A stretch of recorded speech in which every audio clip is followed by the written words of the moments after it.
মৰমৰ ছাত্ৰ ছাত্ৰীসকল আজি আমি ৰেডক্স ৰিয়েকশ্যন এই যিটো চেপ্টাৰ আছে এইটো চেপ্টাৰৰ পৰা কেইটামান কুৱেশ্যন লৈ আহিছোঁ তো এইকেইটা তোমালোকে চাব পাৰা তো প্ৰথমতে আমাৰ অক্সিডেশ্যন নাম্বাৰৰ ওপৰত কেনেকুৱা কুৱেশ্যন হ'ব পাৰে তাৰে কেইটামান কুৱেশ্যন দিওঁ তাৰপিছত বেলেগ কুৱেশ্যন দি আছোঁ ঠিক আছে এতিয়া আমাক কৈছে what is the oxidation number of sulphur in this ইয়াত ছালফাৰৰ জাৰণ সংখ্যা কিমান হ'ব মই কৰি দিছোঁ তোমালোকৰ ডাইৰেক্টলি তোমালোকে গমে পালা কিমান হ'ব +6 হ'ব ঠিক আছে তাৰপিছত নেক্সট কুৱেশ্যনটো তোমালোকে চোৱা what is the oxidation number of manganese in KMnO4 হ'ল পটাছিয়াম পাৰমেংগানেট বুলি কয় এইটো তো ইয়াতে মেংগানিজৰ জাৰণ সংখ্যা কিমান হ'ব সেইটো সুধিছে তো কৰি দিছোঁ মই ইয়াতে ধুনীয়াকৈ কিমান হ'ব +7 হ'ব ঠিক আছে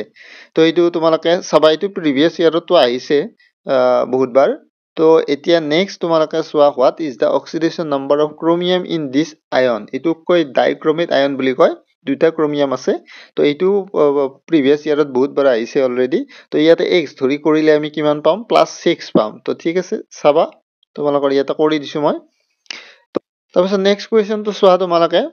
what is the oxidation number of K in KO2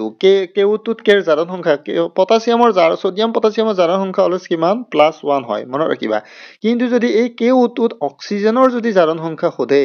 এই লিখিছোঁ ফৰ অক্সিজেনৰ অক্সিডেশ্যন নাম্বাৰ জাৰণ সংখ্যা কিমান হ'ব কিন্তু -1 হ'ব সেইটো তোমালোকে মনত ৰাখিবা কাৰণ এটা ছুপাৰ অক্সাইড হয় এইটো ছুপাৰ অক্সাইডত অক্সিজেনৰ যিটো জাৰণ সংখ্যা আছে এইটো -1/2 হয় -1/2 হয় কিন্তু এইটো মনত ৰাখিবা ছুপাৰ অক্সাইডত তাৰপিছত 5 নম্বৰটো চোৱা what is the oxidation number of sodium in sodium পেৰক্সাইডত সদায় সোডিয়ামৰ জাৰণ সংখ্যা পটাছিয়াম সোডিয়ামৰ জাৰণ সংখ্যা অলৱেজ কিমান হয় +1 হয় মই অলৰেডি কৈছোঁৱে তোমালোকক এইটো +1 হ'ব লাগে এইটো নহয় দেই এইটো কিমান হ'ব লাগে C2 হ'ব লাগে কিমান +1 সোডিয়াম পটাছিয়ামৰ জাৰণ সংখ্যা অলৱেজ কিমান +1 কিন্তু মনত ৰাখিবা যদি অক্সিজেনৰ সুধিলেহেঁতেন তেতিয়াহ'লে এই অক্সিজেনৰ জাৰণ সংখ্যা সুধিলে কিন্তু -1 হ'ব সেইটো তোমালোকে কিন্তু মনত ৰাখিবা এনে জেনেৰেলি অক্সিজেনৰ -2 কিন্তু ইয়াতে ছুপাৰ পেৰক্সাইডবিলাকত কিন্তু অক্সিজেনৰ জাৰণ সংখ্যা -1 হয় কিন্তু এইটো সোডিয়াম পেৰক্সাইড মনত ৰাখিবা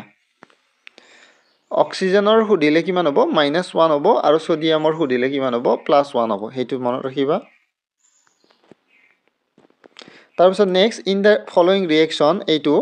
which element is oxidised and which element is reduced মানে কোনটো জাৰিত হৈছে অক্সিডাইজ মানে জাৰিত হোৱা কোনটো ৰিডিউচ হৈছে মানে বিজাৰিত হৈছে এইটো সুধিছে জিংক তোমালোকৰ 0ৰ পৰা কিমানলৈ গৈছে 0ৰ পৰা +2 লৈ গৈছে তো সেইকাৰণে জিংকটোৰ জাৰণ সংখ্যাটো বাঢ়িলে তাক জিংকটোক আমি কি বুলি কওঁ অক্সিডাইজড হোৱা বুলি কওঁ আৰু কপাৰ 2+ পৰা কপাৰলৈ গৈছে কমিছে কপাৰ ইয়াত 0 কমিলে কি হৈ যাব তোমালোকৰ বিজাৰিত হোৱা বুলি ক'ম সেইকাৰণে আমি ইয়াত লিখিম কি zinc is oxidised and copper is reduced তো এইটো হ'ব ইয়াতে শুদ্ধ ঠিক আছে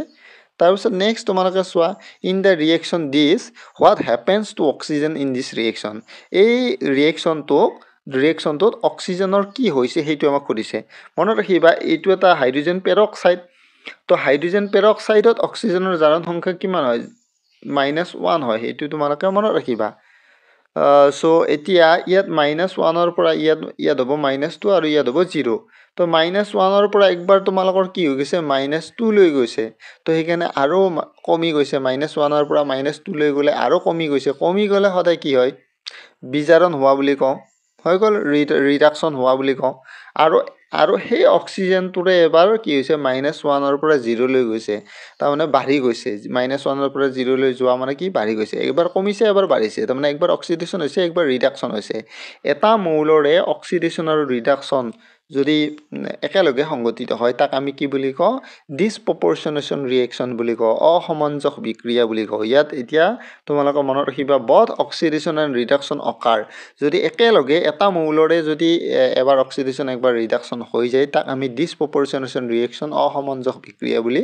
কওঁ তো এতিয়া এইটোত আমাৰ কি হৈছে অক্সিজেনৰ একবাৰ অক্সিডেশ্যনো হৈছে অক্সিজেনৰ একবাৰ ৰিডাকশ্যনো হৈছে সেইটো তোমালোকে মনত ৰাখিবা তাৰপিছত next which of the following is the definition of অক্সিডেশ্যনৰ জাৰণৰ সংজ্ঞা কি আমি জানো জাৰণ মানে ইলেক্ট্ৰন যেতিয়া আমি এৰি দিব তেতিয়া তাক আমি কি বুলি কওঁ জাৰণ হোৱা বুলি কওঁ আৰু বিজাৰণ মানে কি ইলেক্ট্ৰন গ্ৰহণ কৰা আৰু জাৰণ মানে কি ইলেক্ট্ৰন মৌল এটাই ৰাসায়নিক বিক্ৰিয়াত ইলেক্ট্ৰন এৰি দিয়াটোক আমি কি বুলি কওঁ জাৰণ বুলি কওঁ ঠিক আছে তাৰপিছত নেক্সট তোমালোকে চোৱা what is the oxidation number of an element in its elemental form তো কিমান হ'ব 0 হ'ব সেইটো তোমালোকে মনত ৰাখিবা what is an oxidizing agent মানে কি মনত ৰাখিবা oxidizing agent মানে তাত ৰিডাকচন হোৱাটো বুজাব মানে বিজাৰণ হোৱাটো বুজাব ঠিক আছে তো এতিয়া বিজাৰণ মানে কি ইলেক্ট্ৰন গ্ৰহণ কৰা তো সেইকাৰণে এইটো হ'ব ইয়াৰে শুদ্ধ আনসাৰ ঠিক আছে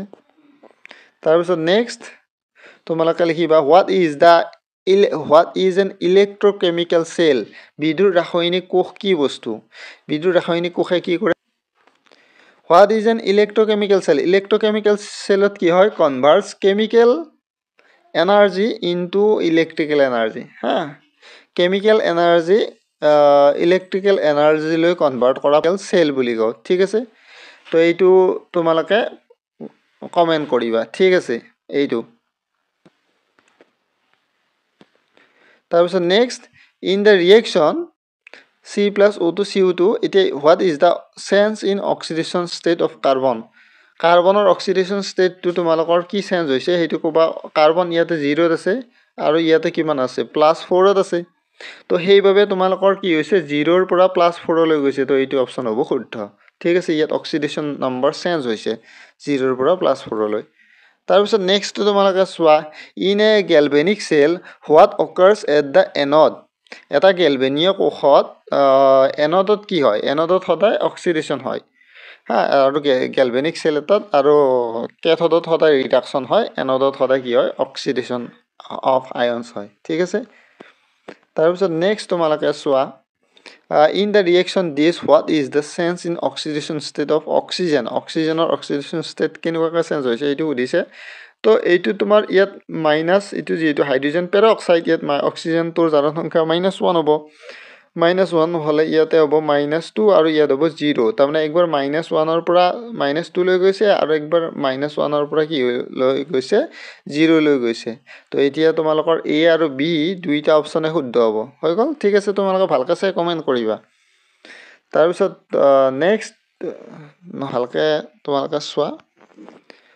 what is the reducing agent in the following reaction reducing agent কোনটো হ'ব সেইটো আমাক সুধিছে এতিয়া চোৱা জিংকটো 0 ৰ পৰা +2 লৈ গৈছে ঠিক আছে তাৰমানে জিংকৰ কি হৈছে তোমাৰ অক্সিডেশ্যন হৈছে যেটো বস্তুৰ অক্সিডেশ্যন হয় তাক ৰিডিউসিং এজেন্ট বুলি কোৱা হয় ইয়াত হ'ব জিংকটোৰ ৰিডিউসড হৈছে ইয়াতে ঠিক আছে তাৰপিছত নেক্সট আৰু নাই এইগিটাই আছিল 15টা দি দিলো আৰু তোমালোকে কলেজত পঢ়াখিনি ইয়াৰ লগত এড কৰিবা তেতিয়াহলে ভাল হ'ব ঠিক আছে বাৰু